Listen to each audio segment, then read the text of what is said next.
बोलिए प्रेम से श्री सद्गुरुदेव महाराज की जय। श्री सच्चिदानंद भगवान की जय।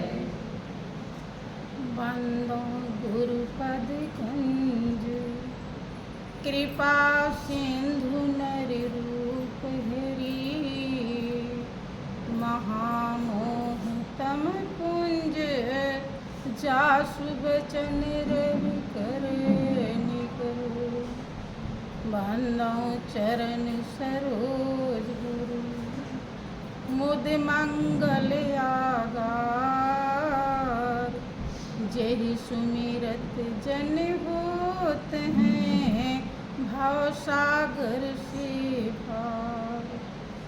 बंदो श्री गुरु पद कमल सच्चिदानंद स्वरूप जग तारण कारण प्रभु प्रगटे धरनर रूप। परम पुरुष गुरुदेव जी शाश्वत शांति निधान बार बार दंडवत करूं सकल सुखों की खान।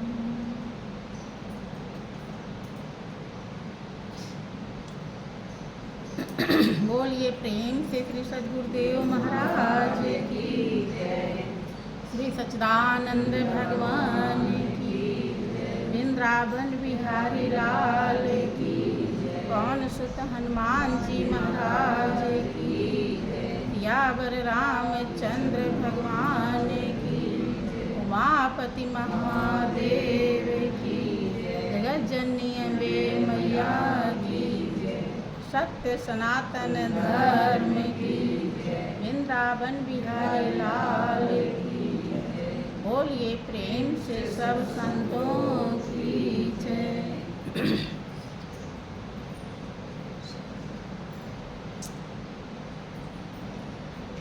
प्रिय भाई एवं बहनों, वास्तव में जब कभी भी किसी भी जीव के जीवन में ऐसा अवसर मिलता है, सत्संग का अवसर मिलता है, तो उसके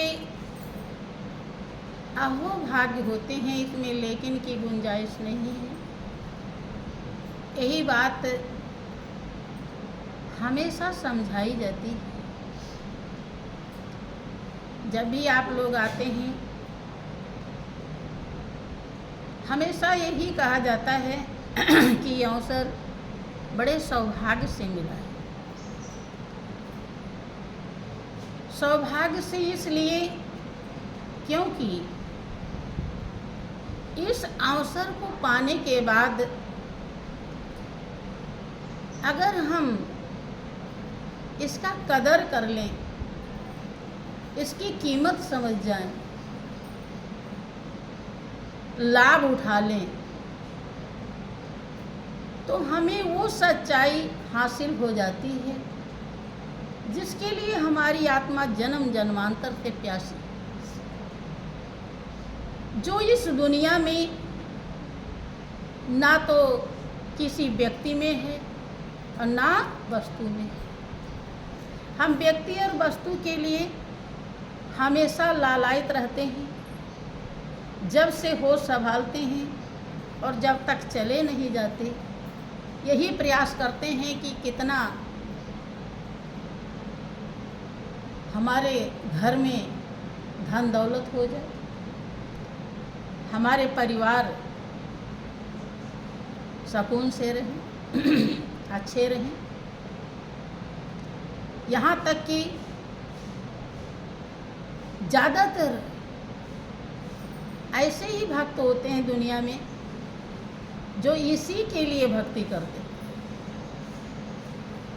कि हमें दुनिया की वस्तु प्राप्त हो, दुनियादारी मिले। ये समझ लीजिए कि हजारों लाखों में कोई एकाध होता है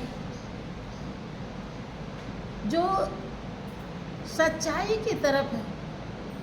आत्मा की प्यास किस पानी के लिए है, कौन सी पानी आत्मा ढूंढ रही है जिसे पी करके वो तृप्त होगी, विचार कर पाता है। और नहीं तो देखो लाखों लाखों की भीड़ है, बहुत ऐसे देखिए दुनिया में धर्म की बाढ़ है। आज कई कई लाख लोग इकट्ठे होते हैं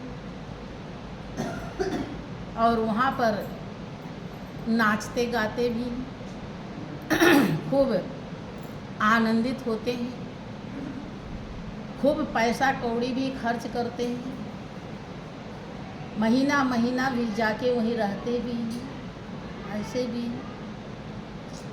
और उन्हें ऐसा सरल क्या उनके मन लायक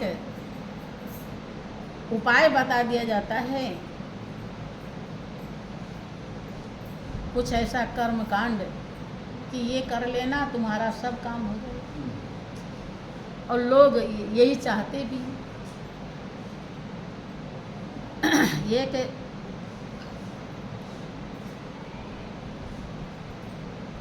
जगह हम ऐसे पहुँचे तो कोई प्रेमी था मेरे साथ में। प्रेमी किसी दुकान पे चला जाता है कुछ लेने के लिए। मैं खड़ी थी रास्ते में तो एक दुकानदार मुझे देख रहा था। उसने कहा कि माता जी आप यहाँ बैठ जाइए। मैं बैठ गई। मेरे पास खड़ा हो गया। प्रेमी को आने में थोड़ी देर लग गई तो कहने लगा कि माता जी एक बात पूछूं। हम कहे हाँ भाई पूछ सकते हैं, दो बात पूछ सकते हैं। कहने लगा कि हमारा आज तक ऐसा अनुभव है कि दुनिया में कोई सही संत नहीं। हम के क्यों, ये कैसे पता चला? ये हमारा अनुभव बता रहा है। जहाँ भी हम जाते हैं हमें तो लगता कोई सही है ही नहीं।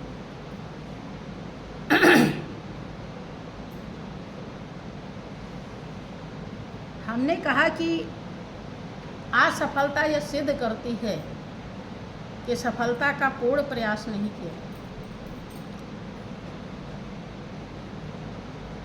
कि आग लगी आकाश में झरझर गिरे अंगार और संत न होते जगत में तो जल मरता संसार। यह महापुरुषों का अनुभव है। संतों की सच्चाई पर ही दुनिया टिकी हुई। और जिस दिन सच्चाई गायब होगी प्रलय हो जाएगा, कयामत आ जाएगी।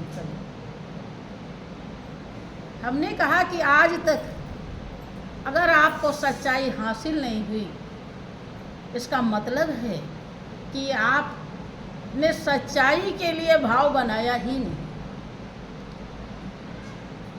कि देखता हूँ ये इतना इतना भीड़ है, ये है वो है। हमके भीड़ उन्हीं के लिए है जो जैसा चाहता है उसको मालिक वैसा ही प्रदान करता है। कि कभी आपने ऐसा भाव बनाया, ये प्रभु मुझे तेरी जरूरत, कि नहीं ऐसा तो नहीं। हमके फिर यही तो सच्चे और झूठे की परख है। जब आपको पता ही नहीं हमें लेना क्या है, तब कैसे परख कर लेंगे आप? कोई कहीं जा रहा हो, उसे पता ही नहीं मुझे कहाँ जाना है, कहाँ जाएगा? ये कभी भूल के ऐसा मत कहना। सच्चाई से कभी धरती खाली।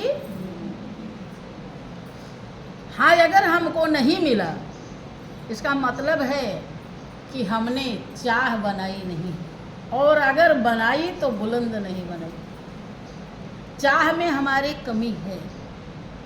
अगर है चाह तो मिलेगी राह, इसमें लेकिन नहीं। जब लोगों को दुनियादारी ही चाहिए तो भगवान कैसे मिल जाता है? हाँ, सत्य जो होता है वो परेशान तो हो सकता है लेकिन हारता नहीं। हमेशा जीत सत्य की होती है, वो कभी हारा नहीं है और आज भी हारेगा नहीं। लेकिन सत्य को चाहने वाले भी अंगुलियों पर गिने जाते हैं। कठिनाई उठाने को कौन कहे, नाम सुन के लोग घबराते हैं, नाम सुन के कोसों भागते हैं। फिर देखो यहाँ भीड़ क्यों नहीं होती? यहाँ तो जिसे श्री गुरु महाराज जी ने बख्शीश में तीनों लोक से बड़ी दौलत, वो परम ज्ञान, जो ज्ञान आप स्वयं हैं, उसे प्रदान कर दिया है। लेकिन उसका वो पारखू नहीं बन पाता। बन क्यों नहीं पाता? क्योंकि साधन को अपनाता नहीं। साधन अपनाता क्यों नहीं? क्योंकि उसके हृदय में दुनिया की ज़्यादा चाह है। ज्ञान तो पाया है, दिया गया है, ये लिया नहीं। दिया गया है लेकिन क्या किया? लिया नहीं। और जब तक लेंगे नहीं, ये माल है, मैं आपको दे दूं लेकिन आप ले ही ना, तो आपका ये मुंह तो नहीं पहुंचेगी। देते हैं, लेंगे तो इसका लाभ मिलेगा। वो है तीनों लोगों का सार, जन्म जन्म की पूंजी है। मीरा समझ गई थी कि जन्म जन्म की पूंजी पाई और जग में सभी को आई। कि जन्म जन्मांतर की जो पूंजी थी, जो जन्मों से नहीं मिली थी, वो मिल गई। और जग में तो सब खोने वाला है, सब खत्म होने वाला है। जग में जो भी पूंजी है सब मिटने वाला है। लेकिन जो श्री गुरु महाराज जी ने दिया है, लेकिन बहुत प्रेमी भक्त उसको लिए नहीं। लेने का मतलब है, कहीं उल्टा मत समझ लेना। लेने का अर्थ है कि आप उसकी परख कर लें, समझ जाए गुरुदेव ने हमें क्या दिया है, कितनी बड़ी अमानत है। आप नहीं समझते तभी तो उसको अलग रखे रहते हैं। खाने, नहाने, सोने, जगने, आने जाने, बात व्यवहार सब का महत्व होता है आपके दिल में। लेकिन क्या उस ज्ञान का महत्व है? उसको ले रखा है, अटैची में रख दिया है, बंद कर दिया है। किसी पूछो कि तुम्हें ज्ञान, हाँ हमने ज्ञान ले रखा है, मैंने लेकर रख दिया। जब रख दिया है तो क्या लाभ देगा? धारण कीजिए। खास तौर से देखिए, आज नहीं समझेंगे, कभी न कभी समझना होगा। समझने के बाद ही आप अपने जीवन की कीमत प्राप्त कर पाएंगे कि मानुष जन्म बड़ा सुखदाई और बिन जाने जग में भरमाई।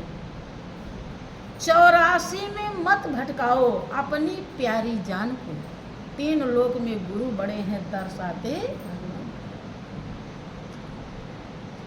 जिसको आप बहुत बड़ा अमानत समझते हैं, तोहफा समझते हैं, वरदान समझते हैं, उसको महापुरुष भरम कहते हैं। समझ रहे? भरम का मतलब झूठा। लोग कहते हैं ना, अरे तुम्हें भरम हो गया, रहे कुछ और हम समझे कुछ और। उसे कहते, उसी को माया भी कहते हैं। अब जब तक श्री गुरु महाराज जी के दिए हुए सच्चाई को, ज्ञान को हम हृदय में धारण नहीं करेंगे, लेंगे नहीं, तब तक हम ज्ञानी नहीं रहेंगे। तो फिर क्या होगा कि वारी मथे घृत होए बरु सिकताते बरु तेल, और बिन हरि भजन न भौतरिए यह सिद्धांत अपील। वारी मथे घृत होए बर, पानी को मथने से घी निकल जाए, निकलेगा, लेकिन असंभव भी संभव हो जाए। वारी मथे घृत होए बरु सिकता ते बरु तेल, रेत को, बालू को पेरने से तेल निकल जाए, निकलेगा नहीं, लेकिन निकल जाए। महापुरुष कहते हैं पानी को मथने से घी निकल जाए और बालू को पेरने से तेल निकल जाए, असंभव भी संभव हो जाए, लेकिन बिना हरि को भजे, अर्थात भजने का मतलब है याद, लव, लगन, श्रद्धा, विश्वास। जब तक ऐसा नहीं है तब तक आप भव सागर पार नहीं हो पाएंगे, तैर नहीं पाएंगे। यह सिद्धांत अपेल अडिग है, यह सिद्धांत महापुरुषों का अनुभव है, और कोई रास्ता नहीं है। भव सागर का मतलब, भव माने दुख, सागर माने समुद्र। समुद्र के समान जो अथाह दुख है, इससे आप निवृत्ति, छुटकारा नहीं पाएंगे, क्योंकि एक म्यान में 2 तलवार नहीं होती है। आपको या तो सुख के तरफ या तो दुख की तरफ रहना ही होता। यह सिद्धांत अपेल है, अडिग है। भक्त अपने अनुभव को व्यक्त करता है, आप सरल भाषा में समझिए।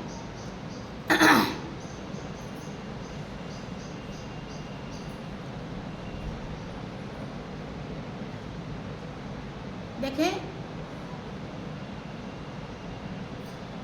जितने भी धार्मिक शास्त्र हैं,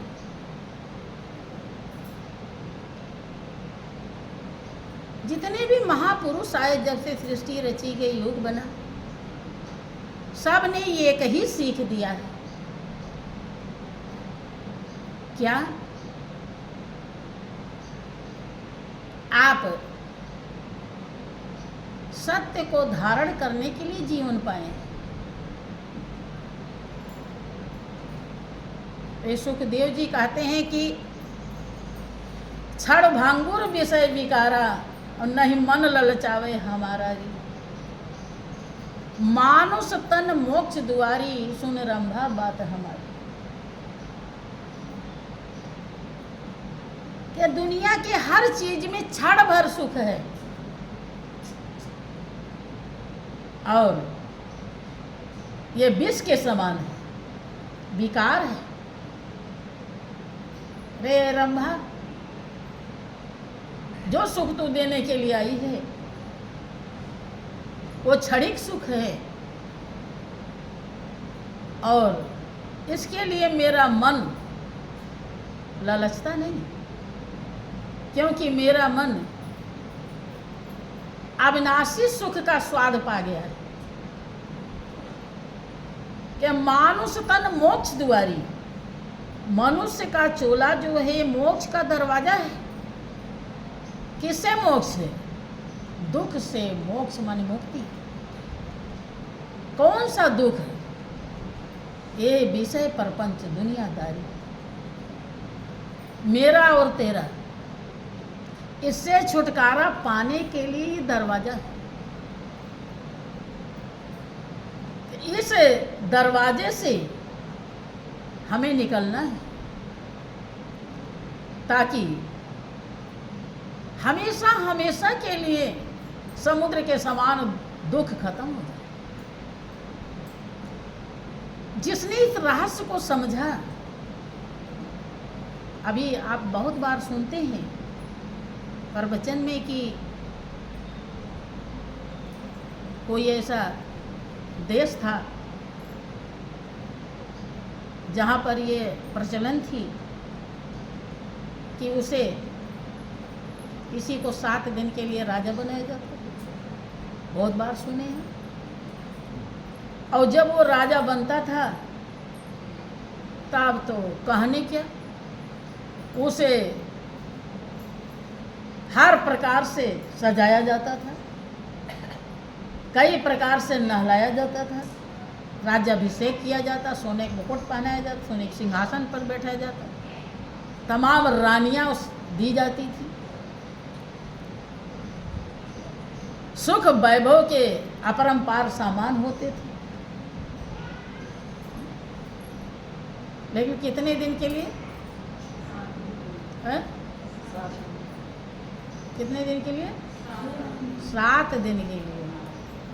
और हम लोग कितने दिन के लिए हैं?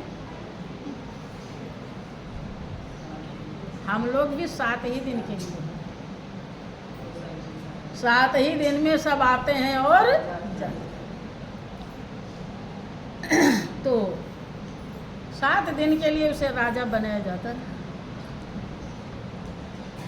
तो अब क्या, हम ले लो सुख, सुख में वो मगन हो जाता था।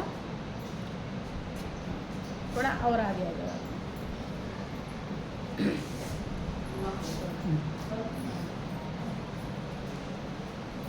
श्री सच्चिदानंद भगवान की, श्री सद्गुरुदेव महाराज की। तो 7 दिन के लिए जब राजा बनाया जाता था तो उसे ही राजा को क्या ध्यान रहता था?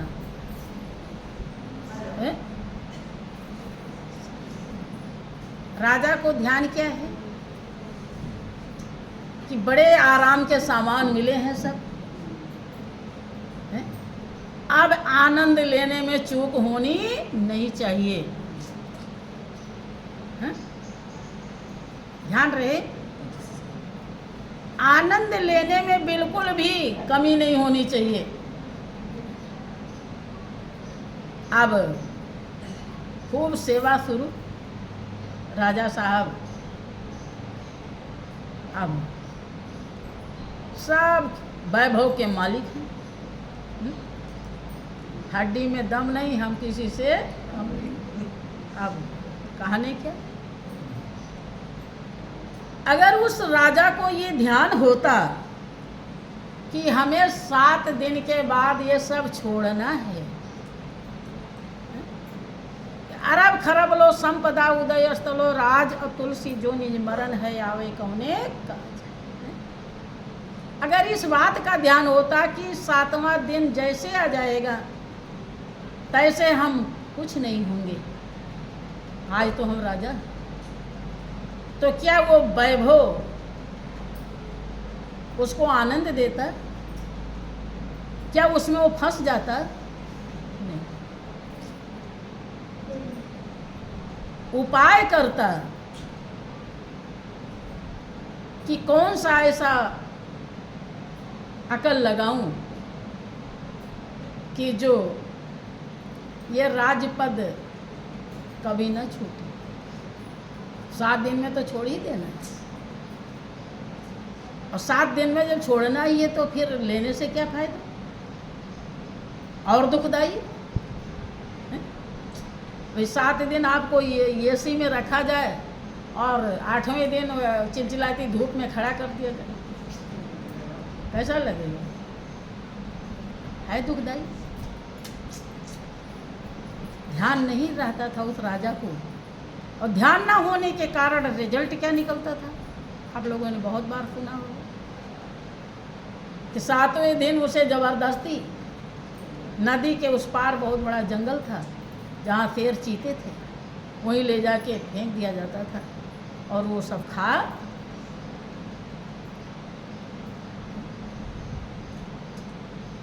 अब जितना आनंद लिया था, जब वो शेर चीते खा रहे होंगे तो आनंद टिक रहा होगा। यही हम सबकी भी यही है। हम लोग भी अगर ये देखो, उनका तो 7 दिन का डेट था, यहाँ तो 7 मिनट भी मुश्किल है। कभी बैठे बैठे हिचकी आ जाए और चल भी से, ऐसा भी होता है। इतना ही नहीं, महान पुरुषों ने कहा कि श्वास पवन का ये अंदर बाहर रहता है आना जाना, और बाहर का बाहर रह जावे अंदर नहीं ठिकाना। काया किस काम में आई और क्या है भरोसा इस, विचार कीजिए। क्या ध्यान रहता है इस बात पे? ध्यान है कि राजा का वैभव ले रहे हैं? ध्यान है अब यहाँ जाना है, अब ये करना है, अब वो करना है, अब बेटा बड़ा हो जाए तो नाती बड़ा हो जाए तो पोता बड़ा हो जाए, अब ये पढ़ाएंगे तो वो डिग्री लेके मिलेगा तो वो नौकरी करेगा, ये ध्यान रहता है। क्या ये सच्चाई का भी ध्यान है? महापुरुष कहते हैं इसका भी ध्यान रखें। जो जोड़े से काम चलेगा, अकेले से काम नहीं चलेगा। दोनों अगर सड़क पार कर रहे हो ना, एक ही तरफ देखा तो एक्सीडेंट हो जाए, इसलिए दोनों तरफ देखो, दोनों तरफ देखो और इधर ज़्यादा देखो। बहुत लोग कहते हैं कि अरे अभी थोड़ी और उम्र बढ़ जाएगी माता जी, तब सब ध्यान भजन कर लेंगे। और उम्र बढ़ जाएगी इसकी कोई गारंटी है? क्या पता आ रहा हो कसाई, कसाई हरदम मडरा रहा सर पे आपके। वही गुरु जी आपके सत्संग में सुनाते थे कि मेढक के ऊपर सांप अपना फन फैला देता है और उसके मुंह से जो ठंडी ठंडी हवा आ रही है तो मेढक खूब आनंद में मस्त हो जाता है कि अरे वाह क्या एसी लगा, और जीभ लपलपाने लगता है कुछ खाऊं, और जैसे जीभ लपलपात मौका देखकर सांप दबोच लेता है। अगर उसी ठंडक के ख्याल में न डूबा होता तो भाग जाता, सांप नहीं दबोच पाता। लेकिन वो थोड़ी सी वही तासीर उसको मौत दे दी। यही कुल हमें ध्यान देने की जरूरत है। मेरे सतगुरु दई बताए दलाली लालन की, हम इस दुनिया में कैसे जिए, जीने की कला क्या है, ये महापुरुष सिखाते हैं। दुनिया में रहते हुए हमारा ध्येय अपने ध्येय और लक्ष्य पर, यही जीवन का सार है।